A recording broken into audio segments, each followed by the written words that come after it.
परमेश्वर वचनों का परमेश्वर, शब्दों का परमेश्वर, शाश्वत शक्तिशाली परमेश्वर है और उसके कहने मात्र ही सब कुछ हो जाता है। और परमेश्वर जो कि सर्व शक्तिशाली शाश्वत सृष्टिकर्ता और रचिता और परम ही दयालु अब्बा प्रेमी पिता परमेश्वर है। वह पिता पुत्र पवित्र आत्मा परमेश्वर, उसने सारी सृष्टि को बनाया। उसने केवल कहा सब कुछ हो गया। सूर्य, चंद्रमा, तारे, नक्षत्र, झील, समुद्र, सब कुछ को उन्होंने बनाया।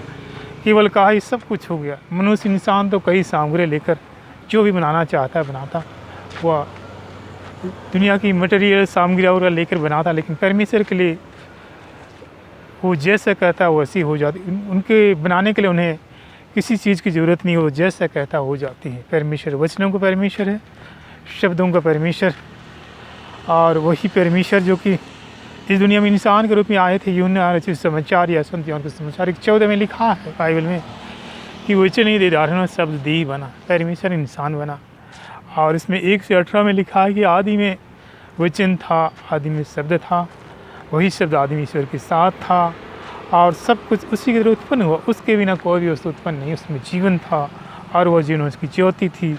ज्योति अंधकार में चमकती रहती, अंधकार उसे नहीं बुझा सकता। और इसी तरह परमेश्वर कहता है कि तुम भी संसार की ज्योति हो, तुम्हारी ज्योति चमकती रहे, दीपक जलती रहे। और जिस तरह से जगत की ज्योति मैं हूँ, और उसी तरह तुम्हें भी ज्योति बनकर भेजा है कि तुम्हारी ज्योति चमकती रहे, दीपक जलती रहे। और परमेश्वर जो इस तरह से वचन छोड़ के गए, वचन देखिए असाई वचन है परमेश्वर।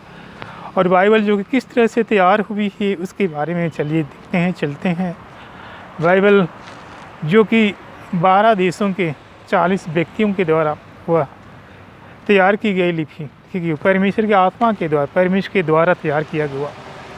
12 देशों में उन विद्वानों को या उन खास जो बुद्धिमानी ज्ञानी लोगों को जो उन्होंने 12 कॉपियाँ दी गई, कॉपी दी गई, जिससे उन्हें कलम भी दिया गया, जिसे कहा गया कि तुम इस सृष्टि रचना या परमेश्वर के वचन शब्दों के बारे में, परमेश्वर की व्यवस्था के बारे में जो भी जानते हो उस पर, उस कॉपी पे लिखना है। तो जितने जो 12 देश के 40 व्यक्ति, उस विद्वान व्यक्ति लिखने लगे, वो अपनी बुद्धि ज्ञान समझ या आत्मा से लिखने लगे। और जब सब कुछ लिख चुके तो सारी की कॉपी को इकट्ठा किया गया। तब उन्हें देखा गया कि सभी की लिपि और उनका अर्थ सब कुछ एक ही मिला, क्योंकि वह जो लिखा गया वो परमेश्वर की आत्मा के द्वारा, पवित्र आत्मा के द्वारा लिखा गया। और वह जो बाइबल तैयार हुई, और वह जो इब्रानी भाषा में थे आरंभ में, जिसे विद्वान एक जेरोम नामक विद्वान ने उसे यूनानी में ट्रांसलेट किया, उन्हें मिस्र के सिकंदरिया शहर में। और फिर वहाँ से जॉन विक्लिफ जो कि यूनानी से वो लातानी में, फिर लातानी से वो अंग्रेज़ी में जॉन विक्लिफ, विलियम टेंडेल और हरवेल ने उन्होंने अंग्रेज़ी में ट्रांसलेट किया। और फिर वहाँ से विलियम कैरी साहब ने, बुद्धिमान व्यक्ति ने, उन्होंने इंग्लैंड से अंग्रेज़ी, हिंदी, उर्दू और बंगाली, इन सब जो भारतीय भाषाओं में ट्रांसलेट करके उन्होंने अनुवाद करके भारत भेज दिया, जिसे हम आज एक अपनी या सामान्य भाषा में भी, अपनी बोली भाषा में बाइबल पढ़ सकते हैं। और जैसे आरसी बाइबल में इसमें दोनों भागों में, नया और पुराना व्यवस्थान में, जो ट्रांसलेट किया गया था अलग अलग, किंतु उन्हें जो MP शाह और एसन वाल्द ने, उन्होंने दोनों को मिला करके उन्होंने हिंदी में ट्रांसलेट किया, जिसे कामिल बुल्की ने, डॉक्टर कामिल बुल्की ने, उन्हें दोनों को मिला करके उन्हें ट्रांसलेट करके एक ऐसी बाइबल तैयार किया जो परमेश्वर का वचन है, शब्द है। और ख़ासकर जो इसमें जो प्रोटेस्टेंट बाइबल, उसमें बाइबल सोसाइटी ऑफ इंडिया जो उन्होंने वहाँ तैयार किया। और इस तरह से बाइबल, क्योंकि बाइबल वो परमेश्वर के द्वारा कही गई वचन है, शब्द है, और इसमें सामर्थ है। परमेश्वर का वचन कहता है कि परमेश्वर का वचन आत्मा, जीवन और आग है। परमेश्वर का वचन ऐसी तलवार है जिसकी दोनों तरफ धार है। और परमेश्वर का वचन जीवन सशक्त दुधारू तलवार जो तेज है, जो कि हड्डी मजेरे सबको भेद देती है। और परमेश्वर का वचन आत्मा, जीवन, आग है। परमेश्वर आत्मा, जीवन, आग है, आत्मा और हथियार है। और परमेश्वर का वचन जीवन सशक्त और दुहार तेज है, जो अंतरतम में पहुंचता है, हमारे हृदय और भावनाओं को परखता है। वो बाइबल तैयार की। और परमेश्वर जो कि प्रेम है, वह हम उसे अपनी आँखों से या विश्वास की आँखों से, प्यार की आँखों से, अंदर की आँखों से देख सकते हैं, जहाँ परमेश्वर अपना प्रकाशन दर्शन देता है। और परमेश्वर का जो वचन कहता है कि जिस तरह से दाख लता डालियाँ जो मुझ में बनी रहती वो बहुत सारा फल लाता है, किंतु जो मुझसे अलग होकर वो नहीं कुछ कर सकता है। दाख लता में से डालियाँ ने दाख लता, यानी जहाँ से वो डालें निकलती, अगर बीच में काट दी जाए तो वो उधर अलग हो जाती है और वह सूख जाता है और वो फल नहीं दे सकता। वो कहता है कि ईश्वर का दिया हुआ जीवन चट्टान में खुदे नींव की तरह हो, आंधी आएगी, तूफान आएगी, बारिश आएगी जीवन, किंतु वह उसे हिला ना सकेगी, वह सदा बना रहता है। और उसी तरह परमेश्वर कहता है, एक व्यक्ति जो बीज बोने निकला, कुछ बीज रास्ते में गिरे, रास्ता चलने वालों ने रौंद दिया, चिड़ियाँ आकर चुग गई, वो फल नहीं ला सके। कुछ बीज पथरीली भूमि पर गिरे, उमस के कारण अंकुरित हुए, किंतु फिर आगे ना बढ़ सके, फल नहीं ला सके। कुछ बीज झाड़ी में गिरे, कुछ समय बढ़े जरूर, किंतु जंगली झाड़ियाँ उसे दबा दी, वो फल नहीं ला सके। और इसका तात्पर्य आशा है, परमेश्वर कहता है कुछ बीज जो रास्ते में गिरे, परमेश्वर के वचनों शब्दों को बड़ी आनंद से ग्रहण करते हैं, किंतु थोड़ी सी कुछ विपत्ति आने से वहाँ से वो भूल जाते हैं, हट जाते हैं, उसी तरह वो फल नहीं ला सकते। उसी तरह कुछ चट्टान पे गिरे, परमेश्वर का वचन वो आनंद से ग्रहण करते, किंतु ऐसी कुछ परिस्थिति या समय होने जगह न मिलने के कारण उसे भूल जाते हैं। और वैसे ही कुछ बीज जो फल बीज जो झाड़ी में गिरे, परमेश्वर का वचन शब्द आनंद, उस ज्ञान बुद्धि परामर्श बड़े आनंद से ग्रहण करते हैं, बढ़ते हैं, चलते हैं, आगे चलते हैं, किंतु आगे चलकर दुनिया संसार की चिंता, माया, मोह और धन दौलत की है जो उसमें भटक जाते हैं, खो जाते हैं और वो फल नहीं ला सकते, वो भी भटक जाते हैं। किंतु जो अच्छे भूमि में गिरे, जो 30 गुना, 60 गुना, 100 गुना फल लाते, वो परमेश्वर कहता है जो परमेश्वर की वचनों को सुनते, शब्दों को सुनते, आज्ञाओं पर चलते और उन्हें परमेश्वर भी आशीष देता और फूलते फलते और जीवन की समृद्धता इस दुनिया में भी, उस दुनिया में परमेश्वर उन्हें आशीष देता रहता है। वो परमेश्वर का वचन है। परमेश्वर जो सारी सृष्टि को बनाया, मनुष्य को बनाया, इंसान को बनाया, जानवरों पक्षियों को बनाया, और जानवर पक्षियाँ भी उन्हें पहचानती है, पक्षियाँ उसे जानती, जानवर उसे जानते हैं। एक रियल घटना है, रियल बातें हैं। एक छोटी सी बच्ची जो 5-6 साल की थी या 6-7 की थी, और रोज़ सुबह, दोपहर या शाम को उन पक्षियों के लिए दाना खिलाती थी, या सुबह जो भी उन्हें नाश्ता मिलता था उन्हें रोटी को जगह थोड़ा तोड़ लेती, फिर पक्षियों को खिलाती, और शाम को भी वैसे जो भी मिलता उसे दाना अपने खाने में से उसे निकाल के उसे खिलाती थी। तो जितने भी सारी चिड़ियाँ थीं, मैना, कौवा, कबूतर, सब उनके पास भीड़ लगा देते थे, कौरैया, और सभी बहुत खुश थे। वो एक दिन क्या हुआ कि वह बच्ची जंगल की ओर गई थी अपनी माँ के साथ में, कुछ पत्तियाँ या फूल पत्तियाँ या जो भी है, लकड़ियाँ या पत्तियाँ, ये सब लाने के लिए अपनी माँ के साथ गई थी। जो सिर पे जो बाल जो सजाने के लिए बैंड, जो रबर बैंड या क्लिप रखते हैं, वो उस जंगल में ही कहीं झाड़ी में फंस के गिर गया था, और वह घर चली गई। घर में देख रही कि वो चीज़ जो नहीं है, तो दूसरे तीसरे दिन देखते हैं कि एक कौवा उसी रबर बैंड को या क्लिप को उठाकर उस बच्चे के सामने रख देता है, ला देता है, वो मिल जाता है उस बच्चे को, और वो बहुत खुश होती है, क्योंकि दूसरे में दोस्ती, चिड़ियाँ बच्चों की दोस्ती और लेती है, बहुत खुश, क्योंकि चिड़ियाँ पक्षियाँ भी जानती हैं, वो भी अपने हमारा मदद करना चाहती, हेल्प करना चाहती है, सुख दुख में हमारे साथ रहना चाहती हैं। और परमेश्वर उन्हें भी बनाया है, उन्हें भी प्राण दी है, खुशियाँ दी है, उन्हें भी कुछ उनके अनुसार बुद्धि, ज्ञान, समझ दी है। और परमेश्वर कहता है कि उन पक्षियों, जानवरों से भी वो परमेश्वर प्रेम करता है। वैसे ही जो फिलहाल समय में जैसे एक बूढ़े अंकल थे, वो भी उसे रोज़ सुबह शाम को पक्षियों को कुछ रोटियां खिलाते, कुछ दाने खिलाते, और जो भी उनके पास सुबह शाम या दोपहर को खिलाते थे। और सारी पक्षियाँ वगैरह, मैना, कबूतर, चिड़िया और ये जो कौवे, गौरैया, वो सब उन्हें भीड़ लगा देते थे, सभी खुश थे। तो एक अंकल, वो बाद में क्या हुआ कि वो जो अंकल एक दिन बीमार पड़ गए, कुछ तबीयत ख़राब हो गई, वो हॉस्पिटल में चले गए, एडमिट हो गए, तो उन्हें वार्ड में दे दिया गया। पर उनके साथ हॉस्पिटल में जाने के लिए कोई भी नहीं था, उनके घर परिवार से शायद कोई भी नहीं था, किसी को फुर्सत नहीं। अकेला बूढ़े अंकल हॉस्पिटल वार्ड में रहते, तो एक कबूतर उनके पास खिड़की पर जाकर बैठ जाता था। जब अंदर कोई नहीं रहता या कोई नर्स या सिस्टर या डॉक्टर नहीं तो अंदर घुस जाता और उस बेड पे उनके पास बैठ जाता था उनके ऊपर में।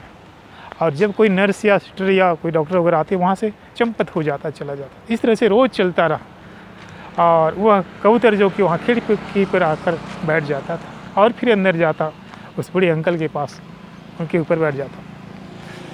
तो उसके बाद दूसरे या तीसरे चौथे दिन उस वार्ड को बदल दिया गया। उस अंकल के शायद उसका नाम था अलेक्जेंडर अंकल या जो भी नाम हो, और दूसरे वार्ड में जब उनको शिफ्ट किया गया तो वहाँ भी कबूतर उस खिड़की पर जाकर बैठ जाता था और वैसे ही चलता रहा। और उसके बाद फिर वो अंकल जो है आईसीयू में चले गए, फिर वहाँ भी वो कबूतर वहाँ की खिड़की पर चला जाता, इस खिड़की में वहाँ भी बैठ जाता। तो किसी को मालूम ध्यान नहीं देते थे, कोई सभी अपने अपने काम में तो व्यस्त रहते। एक दिन उस नर्स को थोड़ी सी उन्हें आभास हुआ, एक कबूतर को जब मैंने वहाँ था तो वहाँ देखा, फिर दूसरे वार्ड में, फिर यहाँ ऐसे भी कबूतर, ज़रूर कोई रहस्य बात होगी। उसने ध्यान देने लगी तो कबूतर वैसे ही जब कोई हो अंदर में हो तो खिड़की पर रहता, और जब कोई नहीं दिखा तो अंकल के ऊपर जाकर वहाँ बैठ जाता था। अब अंकल की तबीयत भी बहुत जल्दी से सुधरने लगी, अच्छे होने लगे। वो उसके बाद जब अच्छे होने लगे तो सामान्य वार्ड में फिर से भेज दिया गया और वह बहुत जल्दी ही ठीक हो गए। और जब गेट के बाहर निकले, जब उन्हें डिस्चार्ज मिल गया, वो स्वस्थ हो गए, गेट के बाहर निकले तो उसमें जितनी सारी चिड़ियाँ थी जो उनके पास इतना भीड़ लग गया जो भी उन्हें खा रही थी, और बड़ी खुशी से वो सब फिर वो घर गए। ऐसी बात है क्योंकि परमेश्वर ने मनुष्य, इंसान, जानवर पर सब कुछ को बनाया और वो प्रेम करता है। और परमेश्वर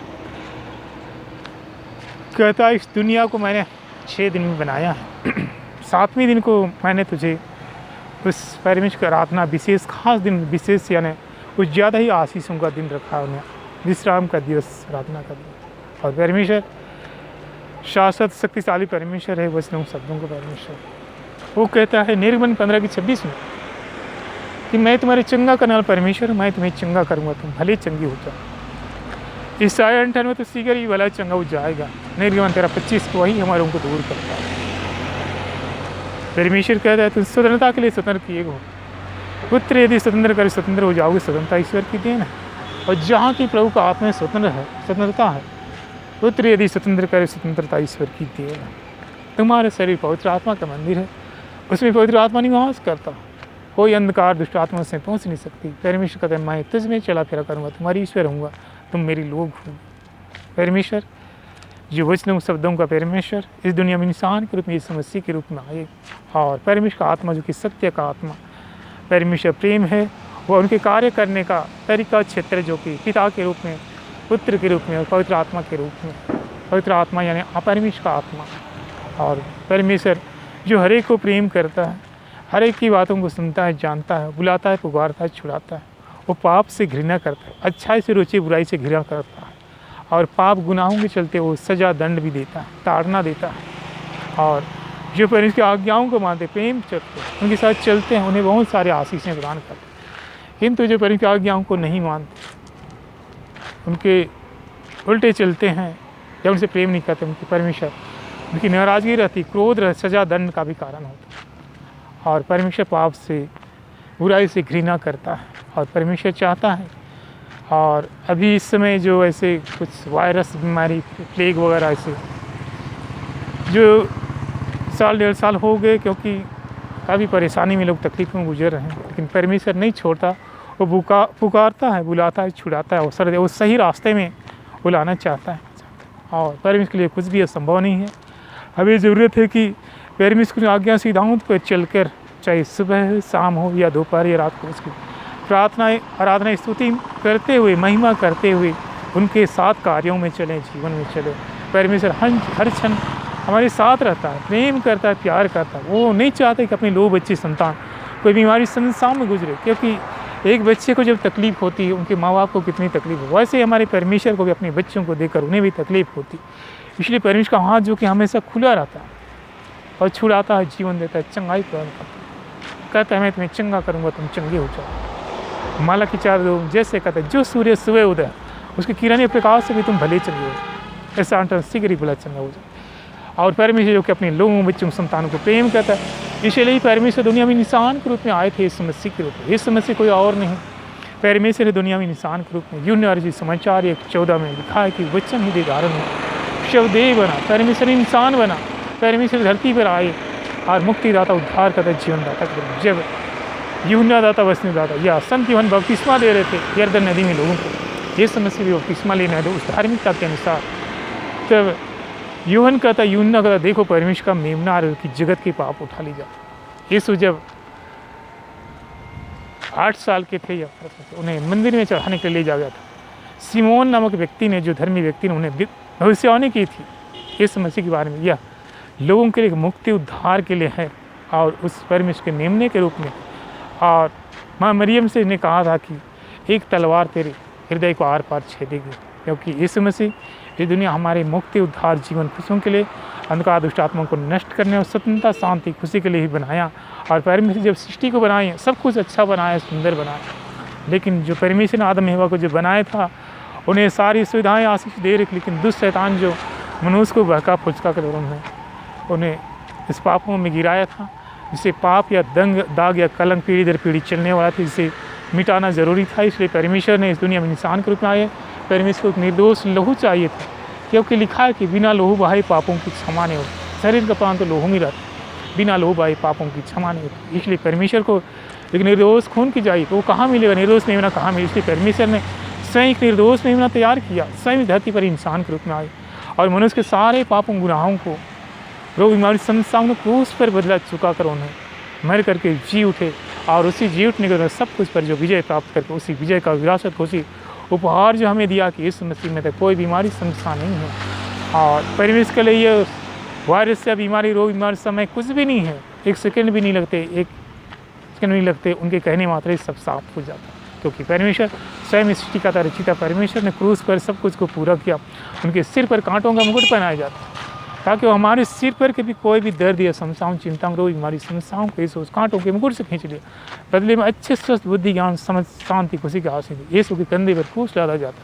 वास्तव में क्रूस का बोझ हमारी पापों का बोझ था। कलवारी पहाड़ पर ले जाना, 50 फीट ऊंचाई, और सिपाही लोग कोड़े लगा थे, लगभग 39 कोड़े गए। लिखा गया है कि इसके कोड़े खाने से हम चंगे किए जाते हैं, और लिखा है इसके घाव भले चंगे किए जाते हैं। इसके कपड़ों जब खींचा जाता है उनके सारे घाव खुल जाते हैं। यीशु के घाव भले चंगे किए जाते हैं। लिखा है कि यीशु के लहू हमें सब पापों से शुद्ध कर देता है। पाप के साथ हम परमेश्वर के साथ फिर नहीं कर सकते, तो यीशु मसीह का लहू हमें सब पापों से शुद्ध कर देता। यीशु के हाथ पैरों को कीलों से ठोका जाता, ताकि हमारे हाथ पैर की तकलीफों को भी उस कीलों से खींचकर एक बल और सामर्थ से भर दे, पवित्र कर दे। यीशु ने जान देकर फिर मर के जी उठे, और उसी जी उठने कर सब कुछ पर जो विजय प्राप्त करके, उसी विजय का विरासत, खुशी, उपहार जो हमें दिया है यीशु मसीह में है, तो कोई बीमारी, समस्या नहीं हमसे विजय, क्योंकि यीशु मसीह जो मर कर जी उठे और विजय का विरासत, खुशी, उपहार और उस ताज मुकुट हमें दिया है, विजय का मुकुट। हम विजय इंसान, जिस तरह से इस अंधकार दुष्ट आत्मा को नष्ट किया, वो अधिकार सामर्थ भी हमें दिया है कि अंधकार दुष्ट आत्मा को नष्ट कर दें। परमेश्वर प्रेम है, वो नहीं चाहता कि अपने लोग, बच्चे, संतान कोई हमारी समस्या में गुजरे। इसलिए जो कि परमेश्वर का हाथ चंगा के लिए तरसता और उसे खुशी होती। परमेश्वर इस मसीह क्रूस पर से आदान प्रदान किया और मर कर जी उठा। जबकि यह समय जो कि यह पवित्र आत्मा का समय, क्योंकि 4 युगों में जैसे परमेश्वर दिया गया था, स्वर्गदूतों का समय, नबियों का समय, इस मसीह के समय पवित्र आत्मा का समय, जो कि अंतिम युग है, अंतिम समय है। इसके बाद जो नई सृष्टि का आरंभ होगा, न्याय की किताबें पढ़ेंगे यीशु मसीह, क्योंकि यीशु मसीह कहते स्वर्ग और पृथ्वी के सारे अधिकार मुझे, स्वर्ग का द्वार में, क्योंकि यीशु मसीह ने क्रूस पर मृत्यु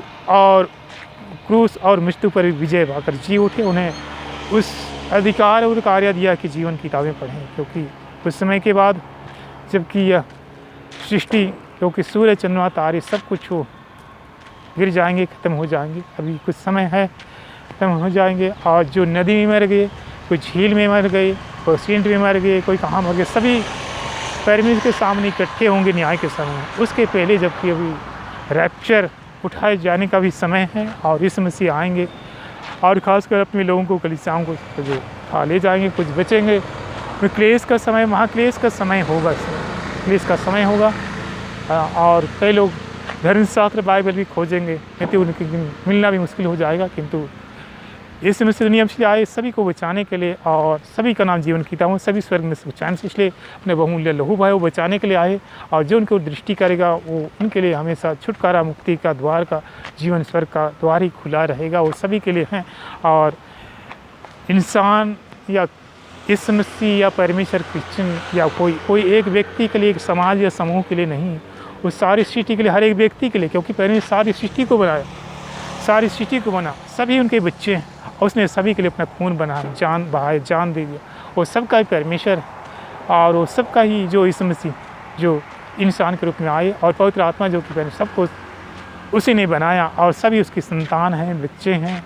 और अभी जबकि रैप्चर के समय तकलीफ हो गया, उसके बाद जो न्याय का समय होगा, न्याय के समय यीशु मसीह ही वो 2 किताबें पढ़ेंगे, जीवन किताब, एक और अन्य किताब। यीशु मसीह दुनिया में इसलिए भी सभी का नाम जीवन किताब, सभी स्वर्ग में सुख चैन से रहें। वो किताबें पढ़ेंगे, दाहिने और बाएं और दाएं ओर जो कि परमेश्वर के लोगों को, या परमेश्वर की जो स्तुति में अच्छे लोगों को, बाएं और जो शैतान या दुष्ट के साथ चलते या करते अच्छे लोगों का, और परमेश्वर के लोगों को जिस तरह से कि परमेश्वर अपने बच्चों को दाहिने ओर स्वर्ग में आनंद शांति के लिए कहेंगे, उन्हें कहेंगे कि मेरे पिता के धन्य लोगों बच्चों। और थोड़ा मेड कहेंगे, और सभी जो कि स्वर्ग में सुख चैन से रहेंगे, और उसमें कोई विपत्ति ना होगी। और उसे परमेश्वर आशा, और बाएं और लोगों को कहें कि परमेश्वर, बाएं और को लोगों को कहें कि वो शैतान उनके दूतों के साथ समाप्त कर दिया जाएगा और कोई अस्तित्व नहीं होगा। परमेश्वर फिर नई सृष्टि का आरंभ, नई सृष्टि में सभी सुख चैन से रहेंगे। और परमेश्वर के आशीष, प्रेम पिता परमेश्वर, पिता उतर पवित्र आत्मा परमेश्वर तेरे चरणों में है परमेश्वर। स्वर्ग संसार हथियार बास में सभी को बाड़ा घेरा बना दे, पद कांटे कोड़े लहू का और जल का, स्वर्ग सेनाओं का बाड़ा कोई अंधकार दुष्ट आत्मा पहुँच के बाहर तेरे समझ सारे स्मोड़े पिता पवित्र आत्मा की सामत, पिता स्तुति महिमा वचन दुनिया मनुष्य बना अल्फा में दस अज्ञाओं क्रूस पर दस अज्ञाओं स्वर्ग सेनाओं सच कर स्वर्ग संसार हथियार पर उड़ेल दे, बाड़ा घेरा में कांटे कोड़े लहू का जल स्वर्ग सेनाओं का बाड़ा अंधकार सकते पहुँच के बाहर स्वतंत्र कर दे, पवित्र कर दे, सच कर दे, जीवन खुशियों से भर दे। और सभी अच्छे स्वस्थ खुशियों के साथ ही परमेश्वर तेरी महिमा करते हुए, तेरे साथ चलते हुए जीवन को पाएँ और भरी पूरी का जीवन को तेरी महिमा निकाल करते हैं। ठीक है परमेश्वर, आत्मा कहना है कि आज अभी जबकि बहुत सारी समस्याएँ प्रॉब्लम हमारे चल, लेकिन परमेश्वर हर एक व्यक्ति को स्वतंत्रता, शांति, खुशी दी है। एक भाई जिसका नाम है अनूप है, पहले उसके रास्ते से बैठे गए, लेकिन अच्छा शांति, खुशी, और बहुत से लोगों को जो ऐसे कर्म रोग बीमारी से ग्रसित है, तेरी सबको स्वस्थ किया, संपन्न किया। और सभी को परमेश्वर हम तेरी धन्यवाद करते हैं, मैं स्तुति करते हैं। और कई ऐसे लोग भी हैं जो पारिवारिक समस्या से गुजर रहे थे, सबको परमेश्वर ने स्वस्थ प्रदान करके जीवन खुशियाँ प्रदान की है परमेश्वर। और जो प्रेम है, शक्ति के परमेश्वर, सामर्थ परमेश्वर को संगवाई, खुशी, प्यार भी, आज भी सभी बातों के लिए धन्यवाद करते हैं परमेश्वर। स्तुति महिमा पिता और पुत्र पवित्र आत्मा के नाम पर आमीन।